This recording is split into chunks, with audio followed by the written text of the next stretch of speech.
Hola a todos, bienvenidos. Un gusto compartir este próximo seminario dentro de la lista de los que estamos organizando como Servicio de Cardiología del Sanatorio. Y en especial, bueno, es un gusto para nosotros, van a ver que somos la Unidad de Angiología de Medicina Vascular, que somos parte del Servicio de Cardiología del Sanatorio Allende, y es realmente un gusto poder compartir este rato con todos ustedes.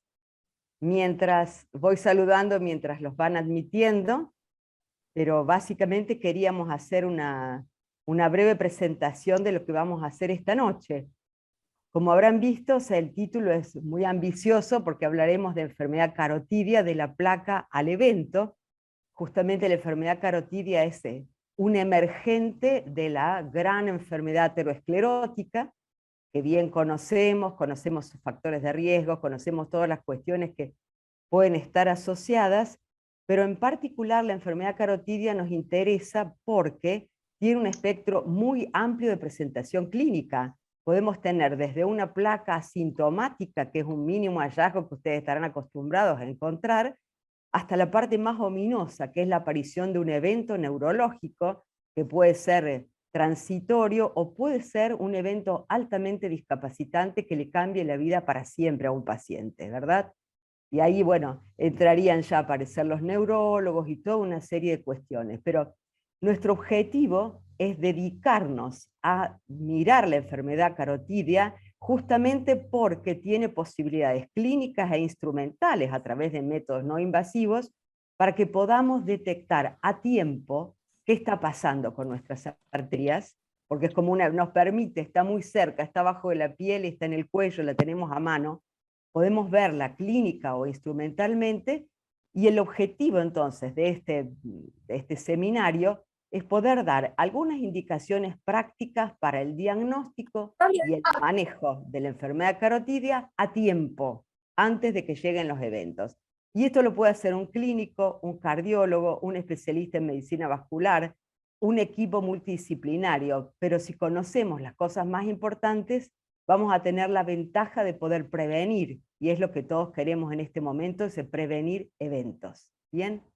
Entonces, para poder presentarles lo que vamos a conversar hoy, teníamos pensado una conferencia principal con todos los datos más importantes, que va a estar a cargo de la doctora Florencia Crespo, y después haremos un panel y daremos un panel de expertos y daremos también la posibilidad de que haya preguntas de la audiencia, ¿verdad? De todos ustedes.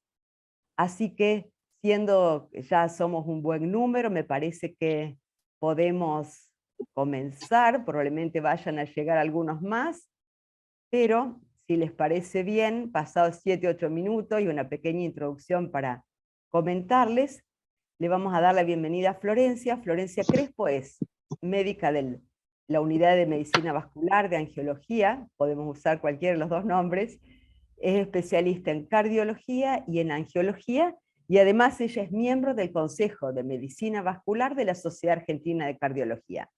Así que como experta le pedimos que nos presente su síntesis sobre el tema, que está enfocado de nuevo a todas estas cuestiones prácticas que nos atañen a todos y que podemos manejar desde nuestro consultorio, desde nuestra actividad clínica diaria. Florencia, entonces, te pasamos la palabra y bienvenida. Buenas noches a todos. En esta primera charla del Seminario de Enfermedad Carotidia vamos a enfocarnos en hablar de la placa carotidia, la importancia de detectarla, de evaluarla mucho antes de llegar al evento. La placa carotidia o placa de ateroma son lipoproteínas retenidas en la pared de la arteria. Los factores de riesgo tradicionales, factores de inflamación y ciertas características de la pared arterial llevan al depósito de estas lipoproteínas. La placa puede ir aumentando, progresando y producir diferentes grados de estenosis, puede ulcerarse o romperse, producir trombosis y llevarnos a un evento cerebrovascular. ¿Por qué es importante detectar la placa? La presencia de ateromatosis en cualquier territorio vascular es un predictor independiente de eventos cardiovasculares. En estudios como el Café Cave, el Rotterdam o el Bioimage Study mostraron que el riesgo de eventos cardiovasculares aumenta progresivamente y en relación directa a la ateromatosis, independientemente del riesgo que se le haya calculado al paciente con los scores. Vemos acá que pacientes de riesgo bajo o intermedio, a los que se le realiza una eco de carótidas, la presencia de placa lo reclasifica a un riesgo de más categoría, intermedio o alto. Así también los pacientes que no tienen placa los categoriza a muy bajo riesgo, teniendo una incidencia de evento a 10 años muy baja, de 0 a 0,6%. Grandes estudios como el Framingham, el MESA y el ARIC, la presencia de placa carotidia permitió reclasificar a un 7 a 10% de los pacientes. Las guías de prevención cardiovascular recomiendan investigar ateromatosis subclínica en pacientes de bajo o moderado riesgo que tengan algún factor de riesgo cardiovascular o historia familiar de enfermedad cardiovascular, y en los de riesgo moderado sin factores de riesgo. ¿Cómo podemos detectar la placa carotidia? A través de la ecografía Doppler carotidia. Con esta obtenemos una visión directa de la placa de ateroma, es una modalidad de imagen no invasiva y es la que tenemos más fácilmente disponible. ¿A quiénes vamos a solicitar una eco de carótidas para detectar placa carotidia? A pacientes de bajo o moderado riesgo cardiovascular con factores de riesgo o historia familiar de enfermedad cardiovascular, ante la sospecha clínica de algún grado de estenosis carotidia, en síntomas de accidente cerebrovascular o accidente isquémico transitorio, o pacientes que hayan tenido un evento cardiovascular previo, y ante la presencia de soplo carotidio. ¿Cómo podemos definir placa carotidia por ecografía? Es una estructura focal que protruye hacia la luz de la arteria, teniendo un espesor mayor a 1,5 milímetros. ¿Cuál es la información importante de la eco de carótidas? ¿Qué tenemos que saber y evaluar? Lo primero es cómo es la placa carotidia, cómo es su composición, cómo es la superficie. Lo segundo es cuánta carga de placa hay, cuál es el espesor, su altura, cuántos territorios hay comprometidos con placa. Y lo tercero es valorar el grado de estenosis que producen esas placas.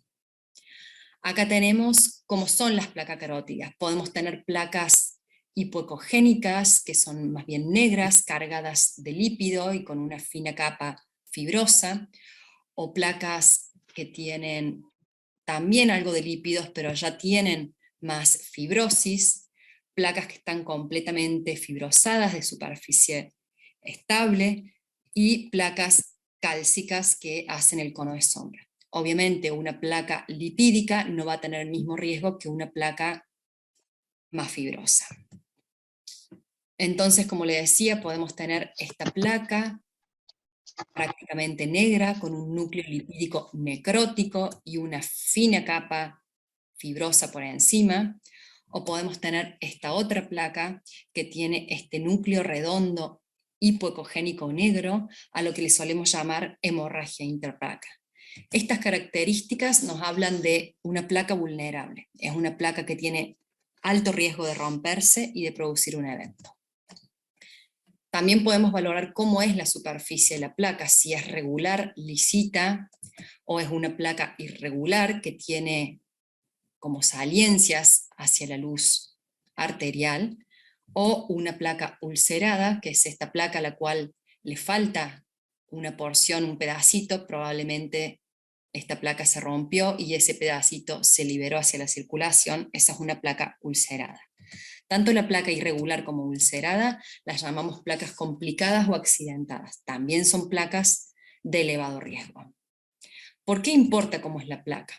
En este estudio, en el que evaluaron la composición de la placa y la incidencia de stroke y eventos coronarios, podemos ver que la presencia de hemorragia intraplaca en la placa versus la ausencia tuvo una incidencia más significativa de stroke y también de enfermedad coronaria en un seguimiento a 10 años. Este es otro estudio, es un subestudio del ARIC que se realizó resonancia magnética para evaluar las placas carotidias, y también podemos ver la incidencia acumulada de eventos en pacientes que tenían placas mixtas con núcleos lipídicos y calcificación, tenían más riesgo que aquellos que tenían solamente placas calcificadas. ¿Por qué importa cómo es la placa? Como venimos diciendo, importa detectar sobre todo estas características de vulnerabilidad, placa complicada o accidentada, que son las placas de alto riesgo de ruptura y embolias, y las que nos van a llevar a eventos cerebrovasculares. Lo segundo que teníamos que valorar era la carga de placa. Una placa que protruye hacia la luz de la arteria más de 2.5 milímetros es una placa de elevado riesgo de eventos isquémicos. Y esta protrusión es mucho más importante que el grado de estenosis que puede producir la placa. También tenemos que valorar cuántos territorios hay comprometidos. No es lo mismo tener una pequeña placa en la bifurcación derecha que tener placas en la carótida común, en bifurcación, en bulbo derecho, también en carótida izquierda, en común, en bifurcación. A más territorios con placa, mayor riesgo cardiovascular. Cuantificar la cantidad de placa es mucho más útil que nombrar solo la presencia o ausencia de placa, pero siempre es más importante describir los tipos de placa. También la carga de placa la podemos evaluar con el área de placa. Se hace un trazado del área de la placa, se suman todas esas áreas y se expresa un valor de área total de placa en milímetros cuadrados. A mayor área total de placa, mayor riesgo cardiovascular. ¿Por qué importa esta carga de placa? Porque el riesgo de eventos cardiovasculares aumenta en relación directa a los territorios comprometidos. Como les dije antes, podemos tener compromiso de carótida común, bifurcación, bulbo, de los dos lados, y también, si le sumamos la exploración de otros territorios como el femoral y el coronario, obtenemos un mejor screening de nuestro paciente, de su enfermedad aterosclerótica, y podemos tomar mejores decisiones de tratamiento. Y lo tercero que valoramos es el grado de estenosis que producen esas placas. Evaluamos la placa, la luz arterial y su repercusión hemodinámica, evaluando la velocidad pico sistólica, la velocidad de fin de diástole y el ratio de velocidad que se genera con la carótida común. En base a esta repercusión hemodinámica y velocidades, vamos a graduar a la estenosis carotidia en leves, lesiones menores al 50%, moderada, lesiones en 50 y 60%, severa cuando son mayores a 70%, subtotal más del 90% u oclusión total 100%.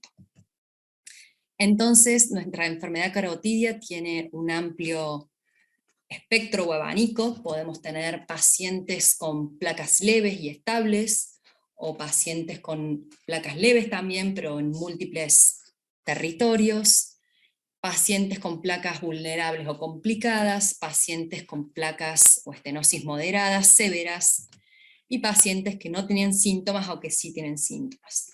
Todo esto va a ser clave e importante en la decisión del tratamiento. Todos se van a beneficiar de tratamiento médico, quizás estos y estos necesiten tratamiento médico más intensivo, y aquellos pacientes con síntomas y estenosis severa seguramente se van a beneficiar de la revascularización.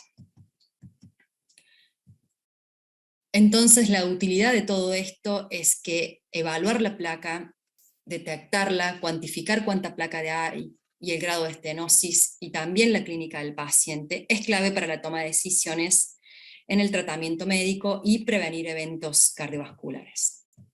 Recuerden que el evento cerebrovascular es la cuarta causa de muerte y es la primera causa de discapacidad en el mundo.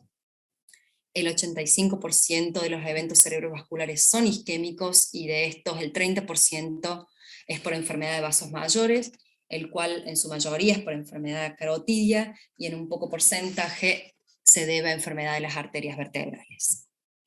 ¿Y cuáles son los síntomas que tiene el paciente con enfermedad carotidia? Son los mismos síntomas de un paciente que se presenta con accidente isquémico transitorio o un accidente cerebrovascular.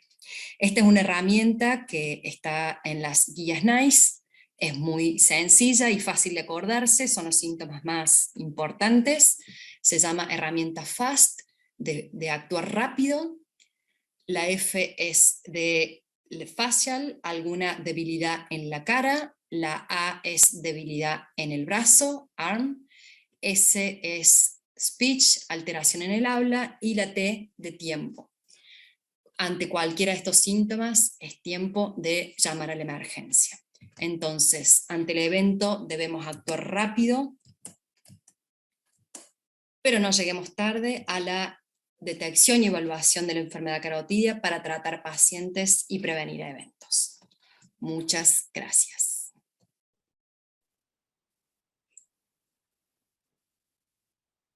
Muchas gracias, Buenas noches a Florencia. todos en esta primera. Excelente, muchas gracias. Como habrán visto, de la breve síntesis y muy concisa que hizo Florencia sobre todo el espectro que puede tener la enfermedad carotidia ateromatosa y cómo la tenemos que evaluar, ahora nos parecía que podría ser importante para completar esto, ver, bueno, cómo se presenta ese paciente. O sea, vimos las placas, ahora veamos algunos ejemplos de qué pacientes pueden aparecer, en qué situaciones, cómo los detectamos, y en base a esto, en base a los casos clínicos, podemos pasar al panel para poder tener algunas, digamos, precisaciones acerca de cómo manejarlo. Le vamos a pedir al doctor Gastón Guzmán, quien es nuestro fellow, es cardiólogo y está haciendo su curso de posgrado en medicina vascular con nosotros, que nos presente 3 pacientes para darnos una idea de cuál puede ser el espectro, como dijimos, de las presentaciones clínicas y luego dar paso al panel de expertos. Gastón, cuando quieras. Gracias, buenas noches a todos. Vamos a presentar entonces, como decía Mónica, 3 casos clínicos.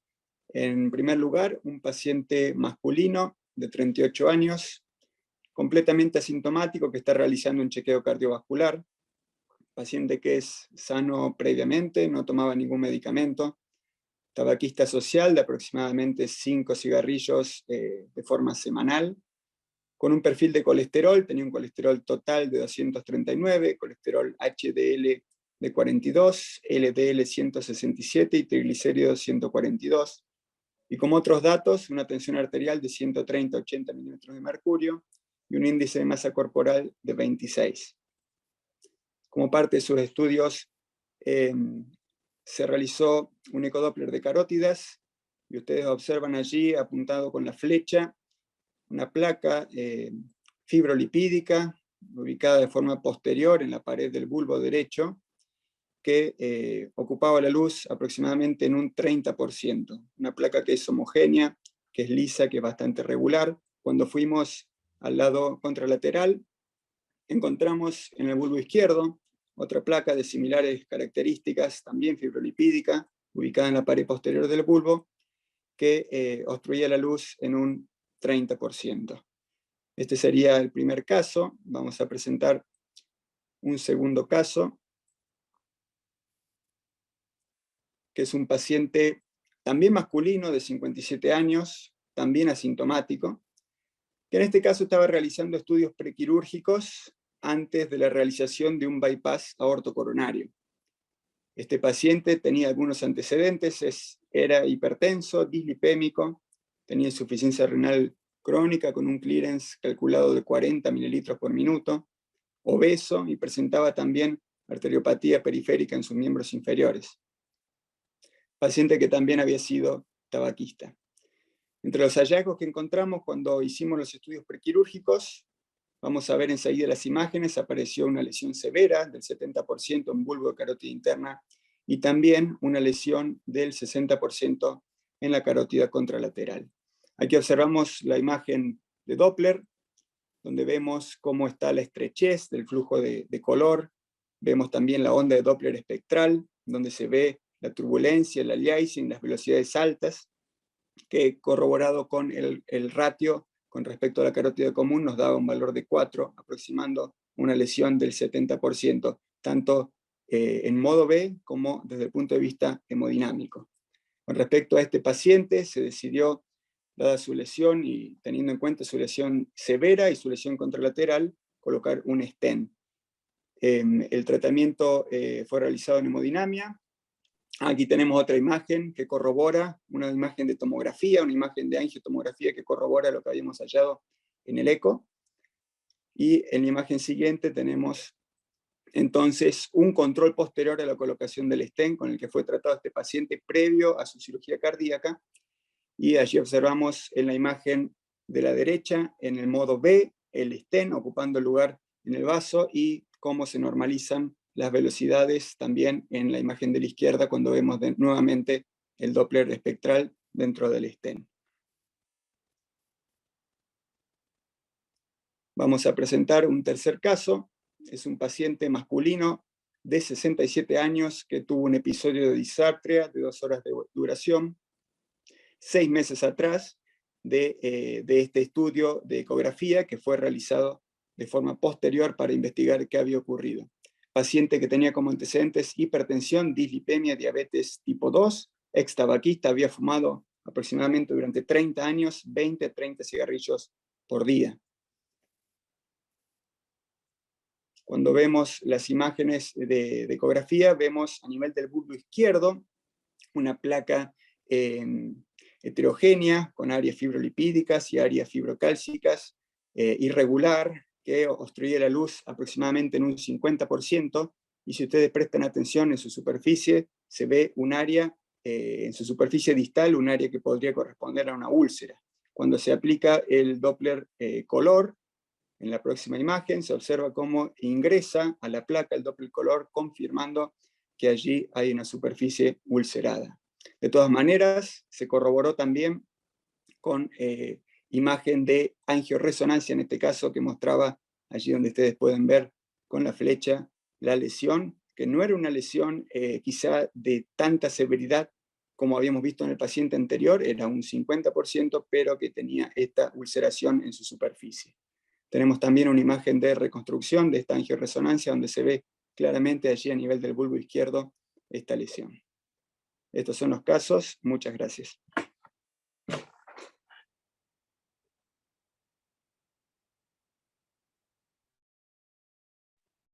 Muchas gracias, Gastón, por la presentación. Como verán, el abanico de posibilidades de pacientes que se presenten con placas es enorme clínicamente y probablemente muchos de nosotros hemos tenido estos pacientes también. Por eso nos parecía poder agrupar ahora para el panel de expertos algunas preguntas.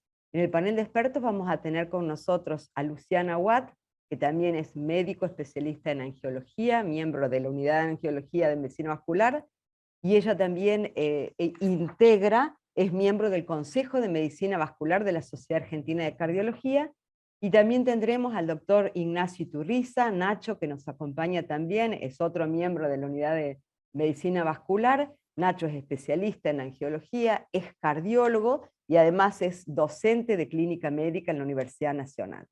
Así que les presentado el panel, muchos de ustedes los conocen a ambos, las preguntas que nos parecía que podrían sintetizar lo que nos interesa a todos, pero después esperamos también que ustedes hagan otras preguntas a través del chat, como dijimos, y son estas. ¿Cuándo es necesario estudiar entonces un paciente para detectar enfermedad carotidia, enfermedad vascular precoz? ¿Con qué métodos? ¿Si es conveniente o no estudiar otros sitios y cuáles?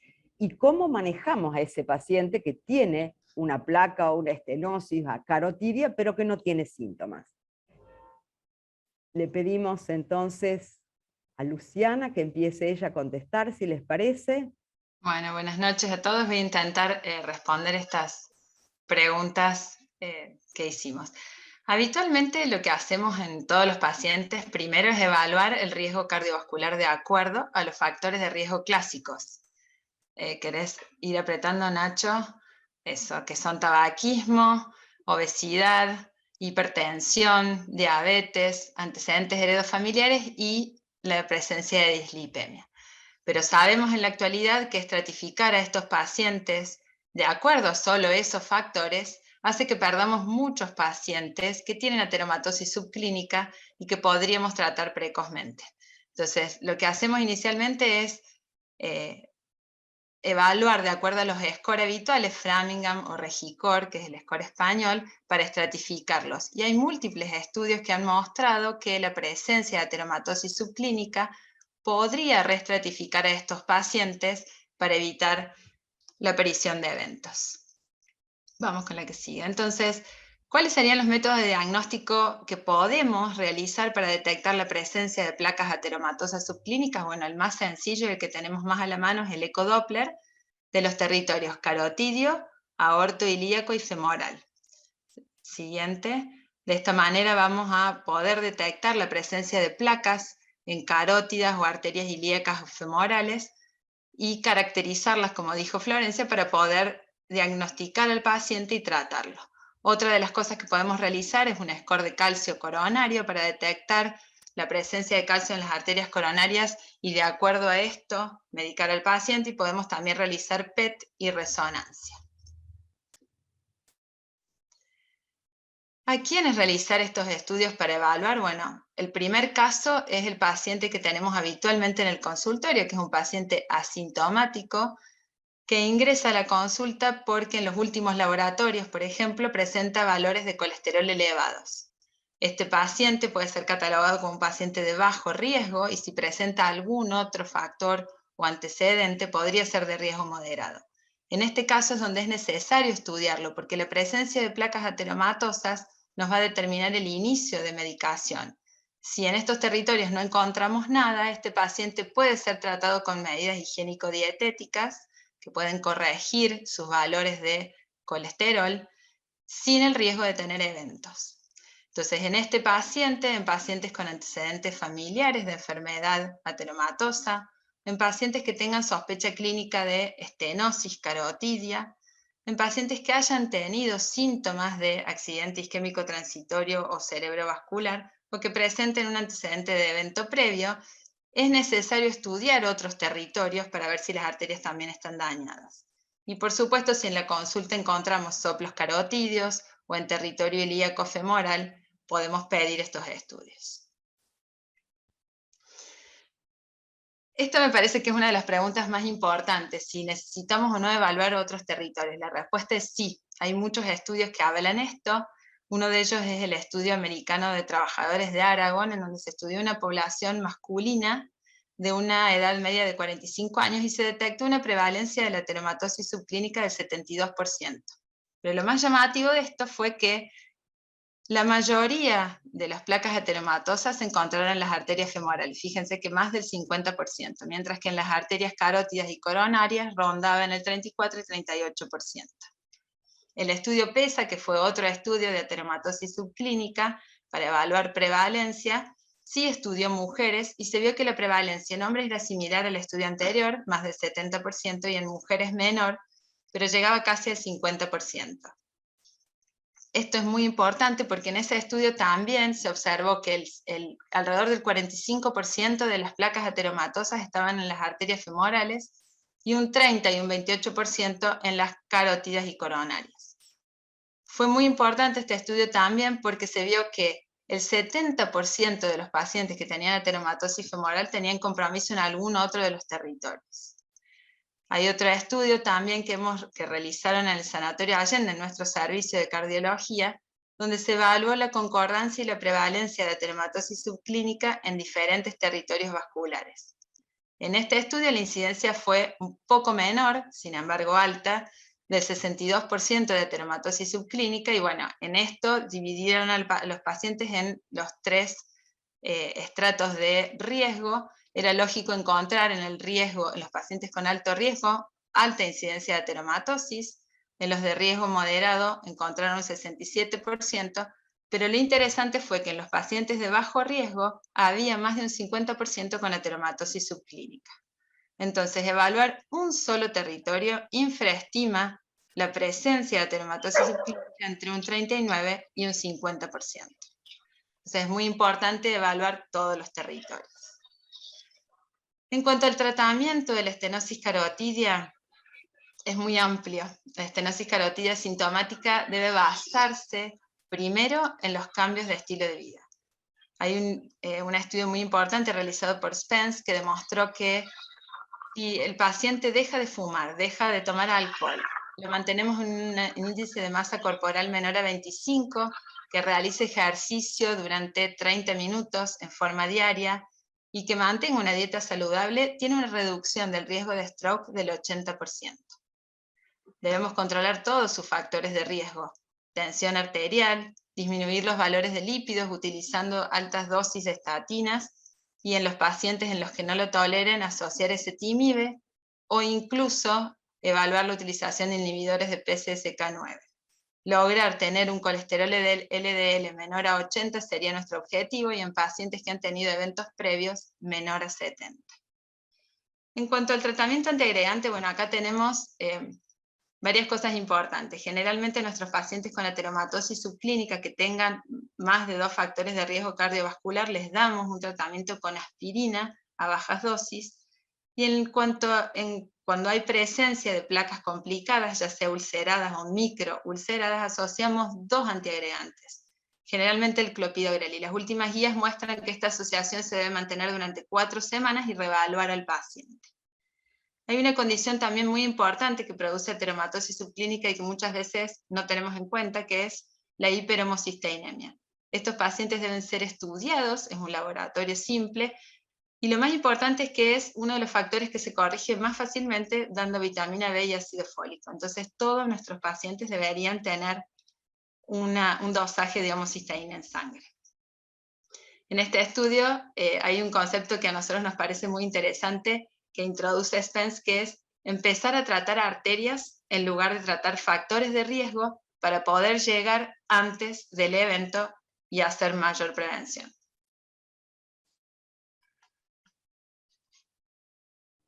Muchas gracias, Luciana. Vamos a pasar ahora a otro bloque de preguntas para el doctor Iturriza. Le complicamos un poco más los pacientes que son aún más difíciles, como uno de los que hemos presentado. Entonces, para Nacho, para el caso del paciente que tiene una estenosis asintomática con enfermedad coronaria y que requiere revascularización miocárdica, ¿de qué manera abordamos esta situación terapéutica? La otra pregunta es cómo manejamos los antiplaquetarios en este y otros casos donde se revascularizó con stent carotidio, como van a ver que fue lo que, bueno, ya lo presentamos el caso de este primer paciente.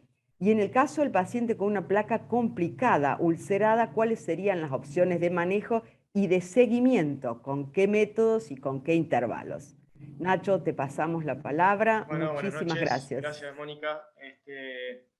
Bueno, en cuanto a la primera pregunta, es como que estamos en el otro extremo del espectro de la placa carotídea. Recién hablábamos de placas asintomáticas y de grado por ahí, no, o sea, un grado de estenosis no tan severo.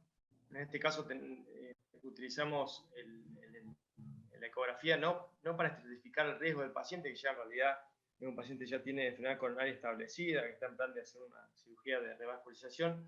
Sin embargo, seguimos restratificando porque acá lo que queremos cuantificar el riesgo del paciente en el perioperatorio de sufrir un stroke.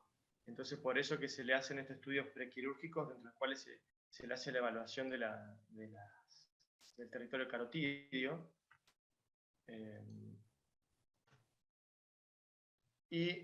Bueno, en realidad la pregunta que nos hacemos es, digamos, ¿por qué evaluar un paciente, el territorio carotidio en un paciente que se va a someter a una cirugía cardíaca? Bueno, justamente para tratar de disminuir ese riesgo, el riesgo de stroke, que según... Perdón, Nacho, se te escucha un poco bajo. ¿Podés subir vos el volumen? Disculpa. Perdona.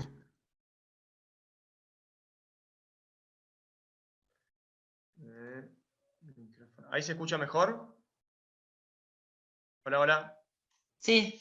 Ahora va mejor, Nacho, disculpen. Me acerco entonces un poco más. Hay diferentes estudios que han mostrado el espectro de riesgo de sufrir accidente isquémico transitorio o un ACV en el perioperatorio y a los 30 días de una cirugía, y el riesgo va de un 1,8 a un 3,7% según los estudios. Y sabemos que la estenosis carotidia significativa, mayor al 70%, es uno de los factores de riesgo o de las causas que pueden producir estos eventos neurológicos, siendo no de los más importantes según diferentes estudios, sino que por ahí los más importantes han sido los la presencia de placas o debris a nivel del arco aórtico, que es donde se hace la canulación. Hay otros factores como son los que ustedes ven acá, el tiempo de circulación extracorpórea, fibrilación auricular previa o los episodios de hipotensión intra y postoperatoria, pero nosotros nos vamos a abocar a tratar de disminuir el riesgo estudiando el territorio carotidio. ¿Qué dicen las guías de cómo abordar estos pacientes? Bueno, las guías más, digamos, las últimas actualizaciones de las guías americanas de la American Heart hablan de que los pacientes que están asintomáticos, o sea que no han tenido ningún evento neurológico en los 6 meses previos, se debería revascularizar en el caso que tenga una estenosis bilateral significativa, mayor al 70%, o que tengan una estenosis severa de un lado y una oclusión del lado contralateral, con un nivel de evidencia C, o sea, no es un nivel de evidencia muy alto. Obviamente que pacientes que ya han tenido ACV o accidente isquémico transitorio previo, ya el riesgo, o sea, el grado de recomendación también sigue siendo bajo, pero se recomienda, aunque no tengan estenosis de los dos territorios carotidios, sino de uno solo, aunque sea mayor al 50%, se sugiere hacer revascularización.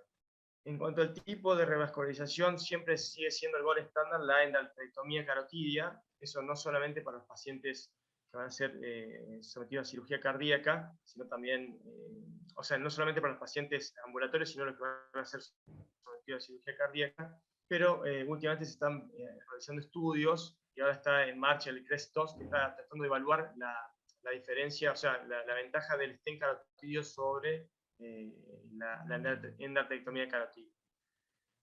Las otras guías, las europeas, dicen algo muy similar, son un poquito más nuevas, de 2014, y la otra pregunta que nos hacemos es cuándo someter al paciente al procedimiento, o sea, de revascularización carotidia, si hacerlo antes o después de la cirugía bypass. La mayoría de los estudios, ensayos que se han hecho, han sido durante el procedimiento coronario, o sea, en el mismo momento, una cirugía híbrida, o lo que le dicen escalonado, que se hace primero un procedimiento, primero la revascularización carotidia y después el bypass. Las últimas guías de la Sociedad Americana de Cirugía Vascular dicen prácticamente lo mismo, o sea que básicamente en los últimos 10 años no ha habido investigación, pero no ha habido mucha evidencia que pudiera, digamos, modificar estas recomendaciones de las guías, o sea que se sigue recomendando prácticamente lo mismo que hace 10 años.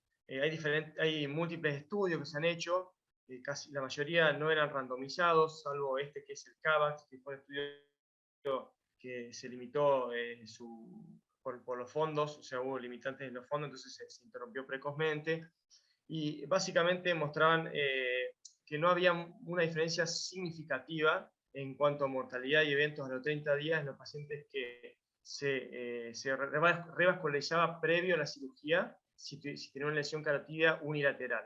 Y en cuanto a los tiempos, digamos, si hacerlo antes o durante la cirugía, tampoco hubo una tendencia, una diferencia importante, sí alguna tendencia por ahí, que eso es lo que se va a estudiar en el CREST, de la utilización de stent carotidio, que fue lo que se hizo en este paciente. Digamos, la mayoría de las recomendaciones hablan de que tiene que haber una lesión bilateral.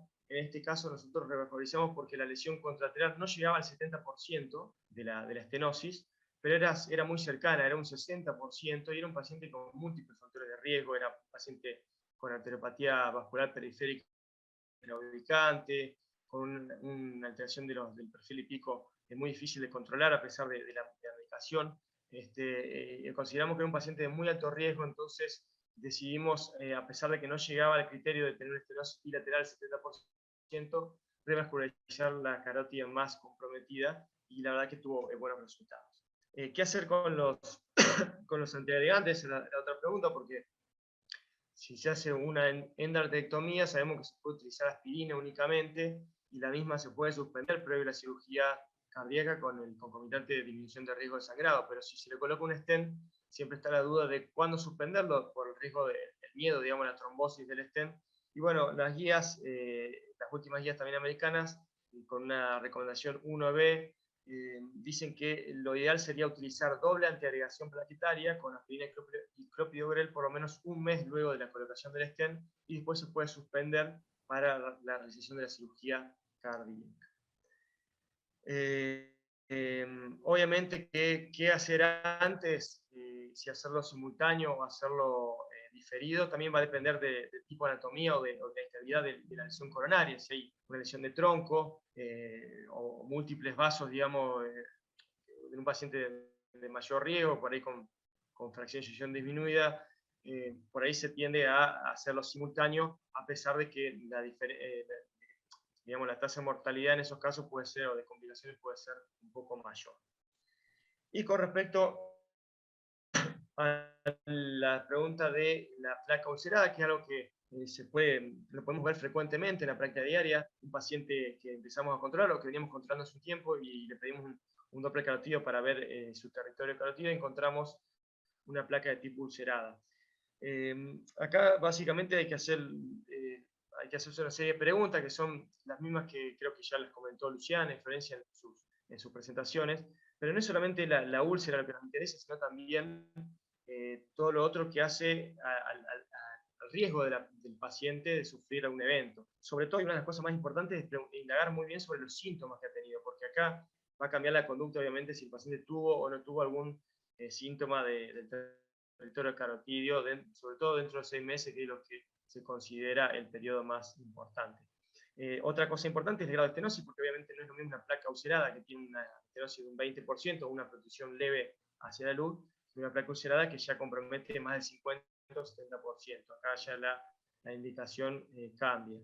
¿Qué tipo de placa también es importante? Esto ya lo comentó Florencia, las placas lipídicas son mucho más riesgosas que las placas que tienen algún grado de calcificación.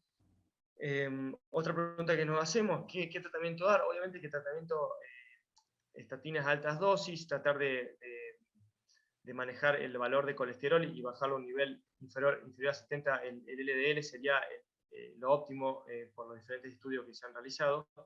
Y en cuanto al tratamiento antiplaquetario, por ahí a veces nos surge en la práctica diaria preguntarnos, ¿le damos doble antiagregante o doble antiagregación, perdón, o le damos solamente una? ¿Cuál?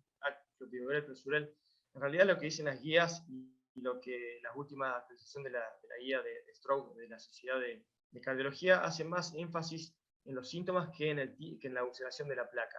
De hecho, el uso en pacientes que han tenido un evento neurológico, la utilización más allá de las 3-4 semanas de doble antiagregación no mostró beneficios y sí un mayor riesgo de sangrado. Entonces, en estos casos por ahí es mejor, menos es más sería en este caso.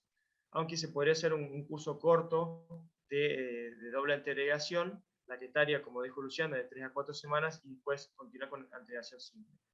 ¿Es recomendable anticoagular a estos pacientes? La verdad que no hay evidencia. En realidad, en este tipo de placas ulceradas, la anticoagulación no ha mostrado una mejoría, una disminución de eventos neurológicos, la contraparte que sí aumenta el riesgo de sangrado, obviamente, y la anticoagulación la seguimos reservando por ahora para pacientes con síntomas cardioembólicos, digamos, con origen del síntoma a nivel de cardioembolia. Y es necesario revascularizar.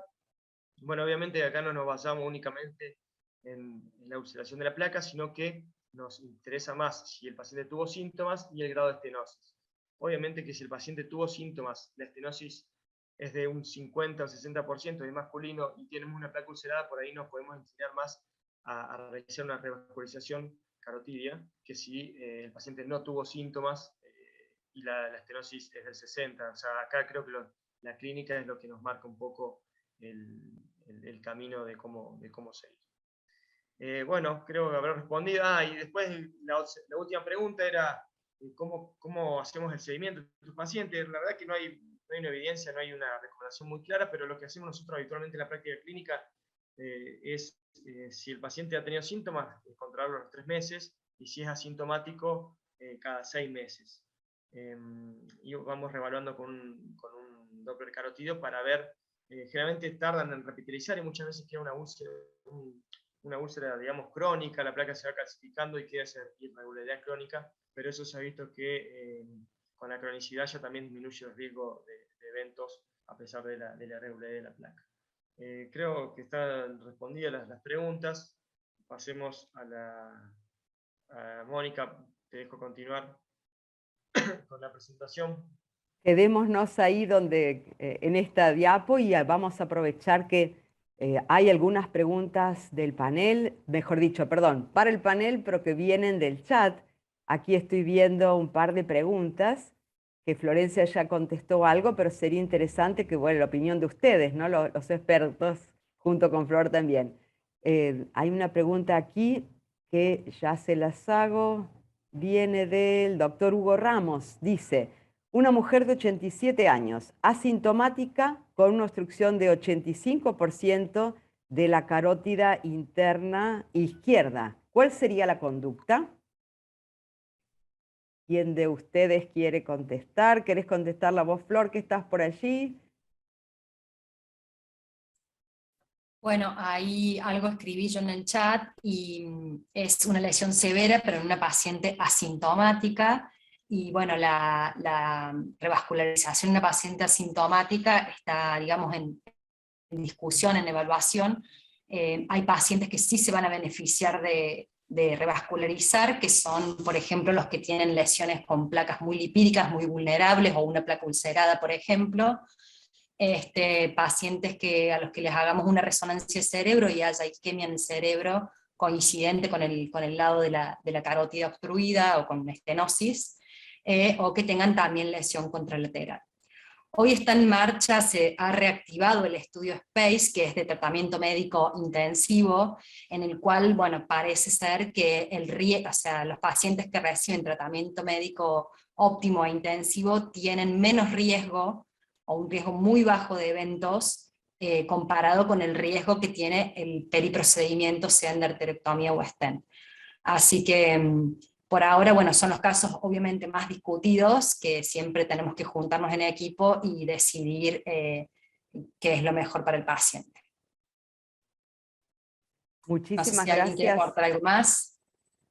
Flor. No, agregar nomás eso que decía vos, Flor, del riesgo de stroke en pacientes con estenosis significativa asintomática, según los estudios, y eran en épocas que por ahí no se hacía un tratamiento tan intensivo, era menor al 3%, por eso es que cuando se revascularizaba se tenía que justificar ese riesgo, digamos, que el equipo que realiza el procedimiento, ya sea quirúrgico o angioplastia, tener certificado un riesgo menor al 30%, al 3%, perdón, de evento, para equiparar el riesgo de la historia natural de la estenosis asintomática. Obviamente que el estudio que nombraste vos, el 3% sería básicamente librado a la historia natural. Si uno lo trata intensivamente con modificación de factores de riesgo y con estatinas a altas dosis, tolerables y control de presión y factores, por ahí ese riesgo se puede reducir a menos del 3% y no es necesario revascularizar. Pero bueno, habrá que individualizar también a la paciente. Probablemente se puede hacer una imagen cerebral para ver si hay, como decía, documentar isquemia y ver si hay, por ahí se puede hacer revascularización si lo merita el caso, digamos. Bien, me parece que hay alguna pregunta más, ahí lo buscamos. Hay una pregunta también, creo que del doctor Clementi: ¿cómo se debe hacer la solicitud de una resonancia para evaluar isquemia con difusión? ¿Es esa su pregunta? Sí.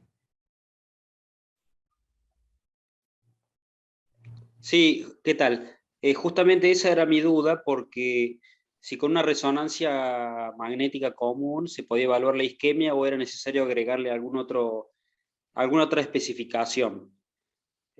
Por ejemplo, este caso de que comentaba el doctor Ramos, quizá hacerle una resonancia, pero ¿cómo deberíamos pedirla? Esa es la pregunta. ¿Quién quiere responderla? Y habitualmente pedimos Luciana. angioresonancia para evaluar también los vasos, y podés pedir con difusión, pero si vos al paciente pones en los centros donde lo hacen con protocolo para evaluar stroke, ellos hacen todo lo que se hace, porque hay distintos centros que hacen más que difusión y otros que ni siquiera hacen difusión. Entonces, bueno, en los de alta complejidad, si vos pones protocolo para stroke, ellos hacen todo directamente. Sí, lo que creo que la difusión, digamos, lo que le aporta es mostrar si hay alguna lesión en periodo agudo, no recuerdo bien hasta qué tiempo de evolución reconoce la lesión, pero creo que es menor a los 3 meses, no sé si hay alguien que haga resonancia. Entonces por ahí podría servir para ver si hay una lesión isquémica reciente silente. Entonces sí, habría que pedir resonancia magnética, sería lo ideal con difusión, digamos, justamente para documentar esa isquemia reciente. Y la angioresonancia también aporta información, o sea, si pedimos una angioresonancia aporta información sobre los vasos intracraneales, que es un territorio que no podemos acceder con el ecodoppler. O sea, se puede acceder, pero hay que hacer un doppler transcraneal, es más complejo. Bien, podemos pasar a otra pregunta porque están apareciendo algunas más y nos quedan unos minutos. Hay una pregunta del doctor Serra. Paciente de mediana edad, no diabético ni obeso, hipertensión bien controlada, colesterol 220, HDL y LDL de 110. A ver, que la placa mínima en la carótida, si requiere bajarse ese LDL con estatinas. Bueno, contestamos un poco entre todos, pero en realidad este paciente requiere estatinas porque tiene una placa mínima en la carótida. Además de que tiene su colesterol elevado y lo ideal es tener un colesterol menor a 80, nosotros decidimos poner estatinas en estos pacientes porque tienen ateromatosis subclínicas y se sabe que las estatinas, por su efecto antiinflamatorio y hemorreológico y de estabilidad de placa, van a ayudar a este paciente a que la placa no progrese. Hay algunos estudios en curso que están demostrando alguna regresión del área total de placa en estos pacientes con estatinas. Entonces, en ese caso, creo que ninguno dudaría en ponerle estatinas a este paciente. Muchas gracias, Luciana. Vemos si hay alguna otra pregunta. ¿Alguna más? Viviana, habías hecho una, pero te la contestamos en el chat. No sé si te quedó alguna duda todavía. ¿O quieren No, que la gracias, hagamos? Moni. Era para compartir algunos casos que nos han tocado donde oclusiones totales asintomáticas y sin lesiones en las resonancias que hacemos con estos pacientes. Y es un poco lo que Florencia contestaba, era para compartir un poco eso, pero está perfectamente contestado, pero no hay dudas. Flor, lo contestaste en el chat, pero si querés agregar algo para todos, bienvenido. Bueno, sí, lo contesté ahí. Bueno, cuando hay lesiones, oclusiones totales, esa arteria ya no la abrimos.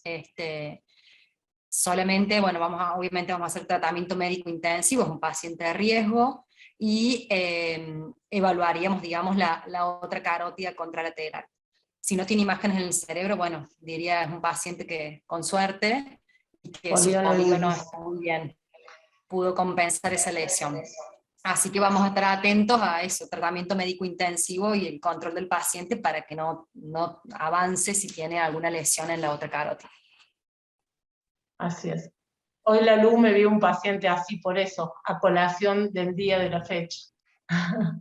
Sí, ¿Hay pero una del pregunta lado más? tiene una placa complicada y con una estenosis un poco más importante, así que ya vas a tener que decidir qué hacer.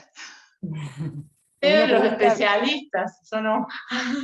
Gracias, Vivi. Una pregunta más que esté interesante también. Paciente con átero en miembros inferiores. ¿Le damos estatinas también? ¿Y qué más dice? A ver que la siga leyendo. Sin lesión en las carótidas. Solamente áterofemoral. ¿Es así en miembros inferiores? Sí, en realidad eso es lo que evaluábamos, diciendo que siempre tenemos que estudiar más de un territorio. Y de hecho el paciente que tiene átero subclínica en las femorales, si lo dejamos a libre evolución natural de su enfermedad, va a tener placas en carótidas y en coronarias. Estos pacientes son pacientes con ateromatosis subclínicas y hay que tratarlos también. Bien. No aparecen nuevas preguntas, así que ya estamos casi sobre la hora, entonces quizás podemos poner dos últimas placas, no justamente placas ateromatosas, sino dos pequeños slides para recordar, como para dejarnos grabaditas las cosas que nos parecen más importantes. Entonces, Personas con factores de riesgo asintomáticos se van a beneficiar con evaluación de la aterosubclínica porque vimos que es un predictor independiente de eventos y nos cambia la conducta. Y es importante saber cómo es la placa, ¿no? Además de la clínica, el grado de estenosis puede ser importante, pero la morfología de la placa, que lo explicó muy bien Florencia, es fundamental. Tiene mucho que influye mucho en las decisiones que tomemos y en el seguimiento que haremos. Recordar los territorios accesibles, o sea, se puede acceder por el examen clínico y el instrumental no invasivo, la ventaja del ecodoppler en sitios de riesgo, carotidio, aortoilíaco y femoral, y recordar que si hay cambio en una placa que venimos viendo periódicamente, es necesario optimizar el tratamiento médico o el que haga falta y optimizar el seguimiento. Y por último, para cerrar, una más me parece que tenemos, creo que había otra, esto.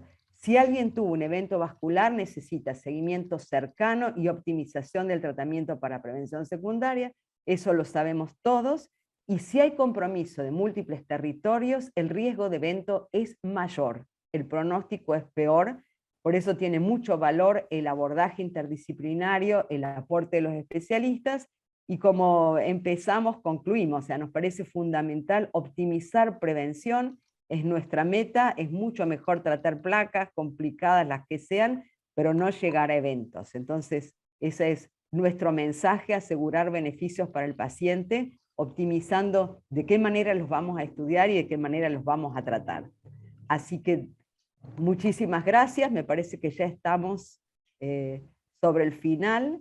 Creo que si hay alguna otra cosa que puedan agregar, me parece que alguien está hablando de score de calcio. Florencia, ¿querés hablarlo para todos? Por las dudas que sea interesante que lo sepamos.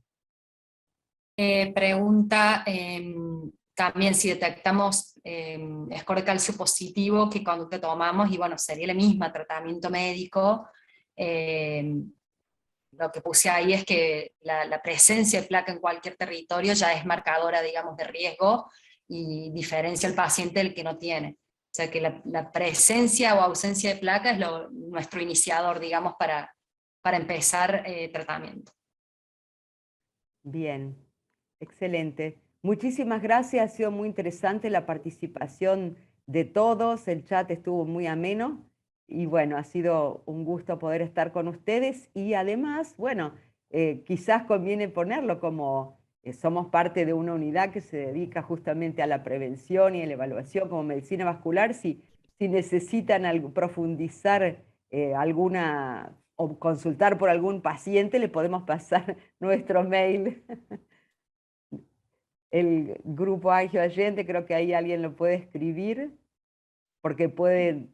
a quienes están, por ejemplo, que no estén muy cerca del sanatorio, que necesiten hacer alguna consulta alguna vez. Ahora queda en el chat. Lo ponemos en el chat. Antes de que cierren, nos quedan, exacto, Grupo Angio Allende, gmail.com, es toda la comercialidad que le vamos a dar al tema. Pero bueno, ha sido un placer estar con ustedes y les agradecemos la presencia. Un gusto, hasta siempre.